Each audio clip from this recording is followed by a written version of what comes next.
সড়ক পরিবহন আইন লঙ্ঘনের দায়ে সিলেট ও সুনামগঞ্জে 11টি গাড়ির মালিককে মোট 11,000 টাকা জরিমানা এবং 7টি ওয়ান টেস্ট সিএনজি জব্দ করেছে র্যাব 9।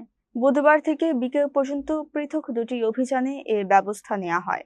র্যাব জানায়, ড্রাইভিং লাইসেন্স ছাড়া গাড়ি চালানো, মোটরযানে অতিরিক্ত যাত্রী বহন এবং সরকারি নির্দেশনা অমান্য করার অভিযোগে র্যাব 9 ও বিআরটিএ সিলেট যৌথভাবে জালালাবাদ থানা এলাকায় অভিযান চালায়। এ সময় 8টি গাড়ির মালিককে 9,500 টাকা জরিমানা এবং 7টি ওয়ান টেস্ট সিএনজি ডাম্পিং এ পাঠানো হয়। অন্যদিকে বিকেলে র্যাব 9 সিপিসি-3 ও সুনামগঞ্জ জেলা প্রশাসনের যৌথ দল সদর থানার ওয়াইজখালী বাজার এলাকায় অভিযান চালিয়ে ড্রাইভিং লাইসেন্স না থাকায় 3 চালককে মোট 1,500 টাকা জরিমানা করে।